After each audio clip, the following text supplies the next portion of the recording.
on May 20th.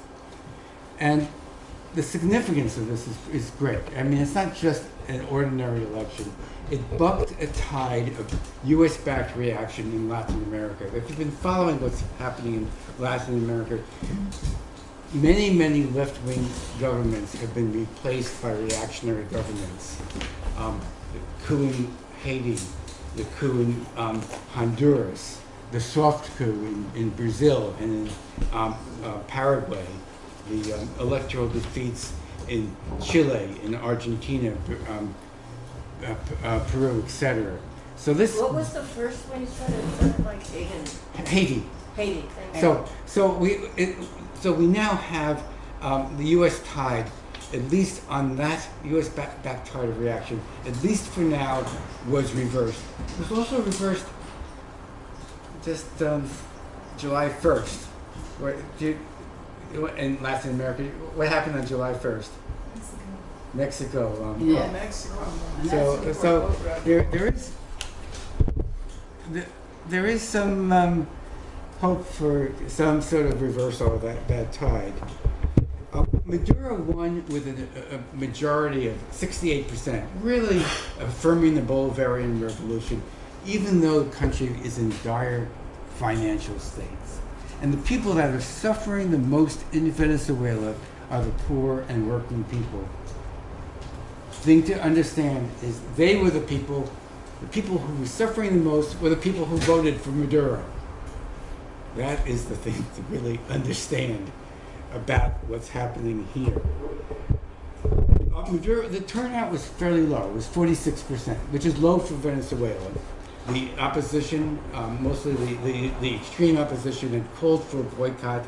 The U.S. government had actually not simply called for a boycott, they demanded that the elections not be held and that Maduro simply resign. And the idea there was that it's a dictatorship and therefore they shouldn't have elections. Very interesting. Very interesting logic, but I'm sure you could just, I don't have to tell you about it, you could just turn on the TV and find out about that type of logic. The turnout, I should mention, that Maduro won with a percentage of the potential electorate, of the electorate that could vote. He won by a higher percent than Mr. Trump won in 2016 or Mr. Obama won in 2012 for the percentage of the American, U.S. Electorate.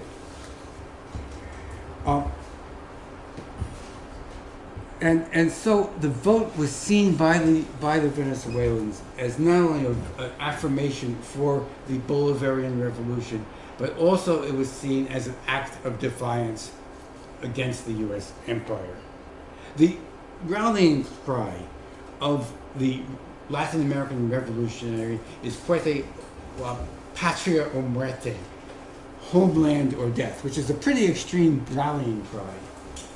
In a perverse way, that is the choices that Mr. Trump is giving the Venezuelan people, homeland or death. So let me explain, because that's a pretty hyperbole. Yeah, I'm trying to make it into an adjective. Anyway, you know what I'm trying to say. So what is the U.S. looking for in this situation?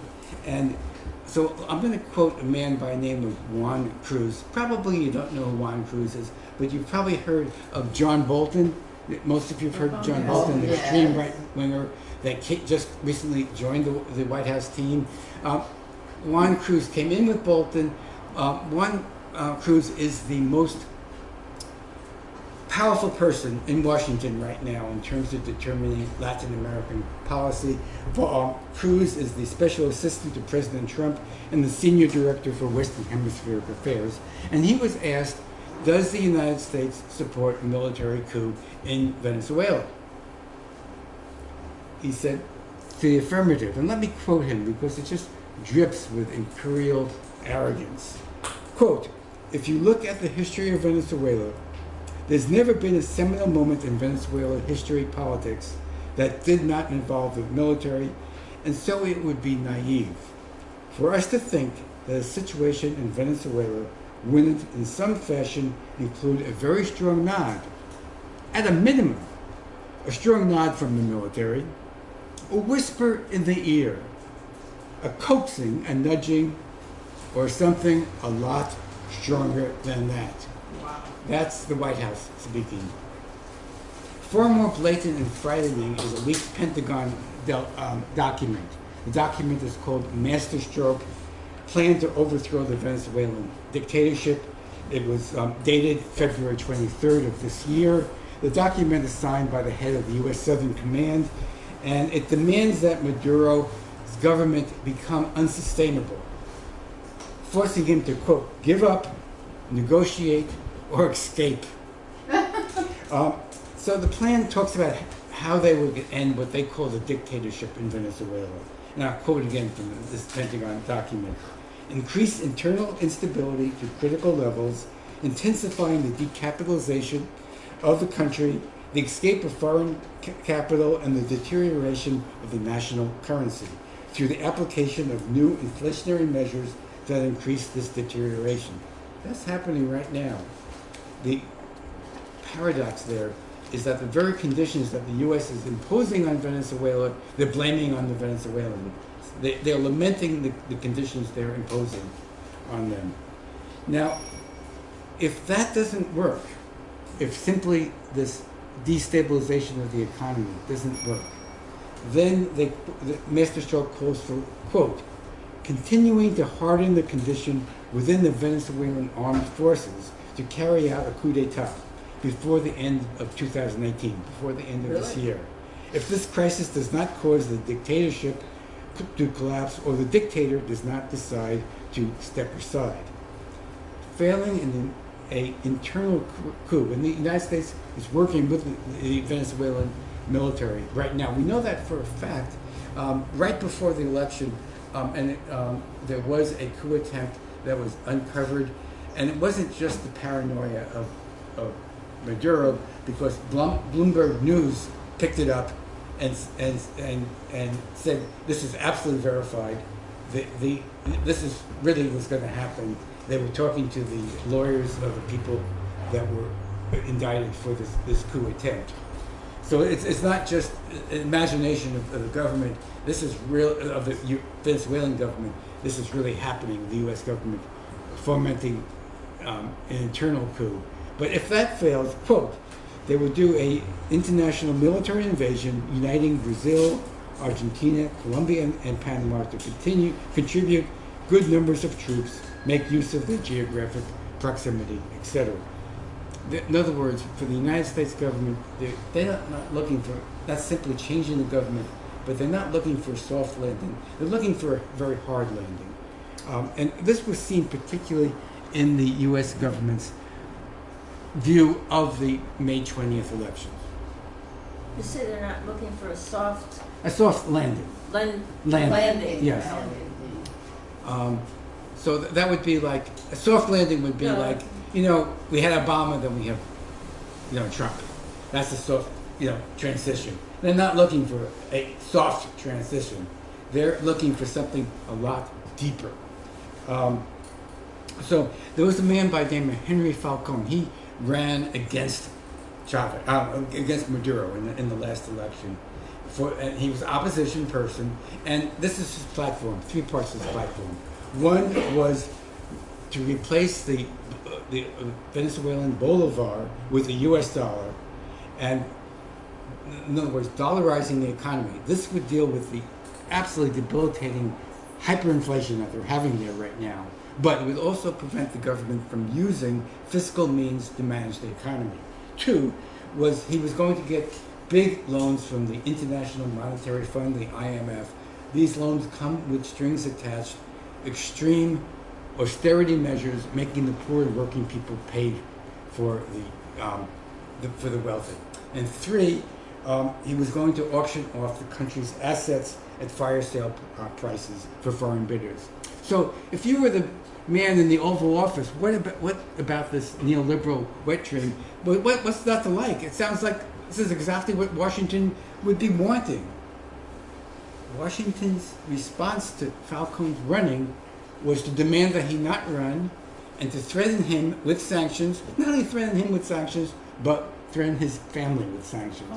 Because if Falcone ran, that proved the, made the U.S. government's lie that it's a dictatorship, exposed the lie.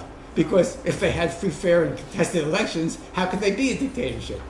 So Falcone did run. He got 21% of the vote.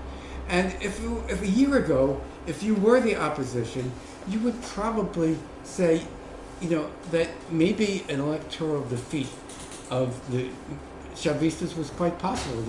The economy was in very bad condition. It was close to tanking. And it looked like you could run a successful campaign. There were some problems. I mean, and you have to understand, one thing is the opposition is very much divided. And that's not because the United States isn't trying. The United States has put in tens of millions of dollars into the opposition for what they call democracy promotion. It's a wonderful term. It means regime change. But just imagine if, say, Russia put in tens of millions of dollars into the Peace and Freedom Party. It would be very, the Peace and Freedom Party or the Green Party could actually mount a pretty significant campaign. So you could see, and of course, Venezuela is a lot smaller country too. They were unable to unite the opposition. The opposition broke into a moderate factor where Falcone ran for the presidency, and an opposition, and a more larger and more radical opposition that was violent and was not interested in running, but they were interested in simply a violent takeover. It turned out that in December of 2015, at the really nadir of the Bolivarian Revolution's popularity, there was an election for the National Assembly where the opposition actually ran, and they got very close to a supermajority. They got a majority, and were very close to actually a supermajority, where even they could do anything. But what they proved in that particular time is that they weren't interested in solutions. They weren't interested in economic recovery. They were interested in getting rid of Maduro and then just rolling back the Bolivarian Revolution. The 2 million housing units, they passed a law to privatize them. That was one of the few things that they actually could agree upon. That law was actually overthrown by the Supreme Court. But it gave you a sense of that the opposition was not there to solve problems, but they were there to destroy the Bolivarian Revolution. So what does the United States have in mind for Venezuela? And I'll end with this very last thing. What's the template? The template for what the United States has in mind for Venezuela is the template of the other 9/11. The 9/11 that took place on September 11th, 1973. And does anybody? That's Chile. Chile. Right, on September 11th, 1973, the U.S.-backed coup that put Pinochet in power. Salvador Allende, the socialist president, was killed in that coup. And that's the template.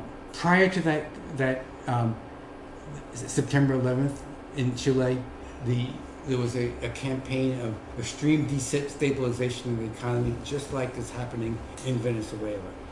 The coup afterward rounded up leftists and suspected leftists and summarily executed them to prevent any resurgence of leftism in Chile. So that the template is 1, a violent takeover, 2, the elimination of the opposition, and I don't mean constitutional elimination, I mean physical elimination, and 3, a blitzkrieg imposition of neoliberal shock therapy. That is the U.S. government plan for Venezuela, and that is what is at stake right now. So with that, I thank you very much. We'll have a break.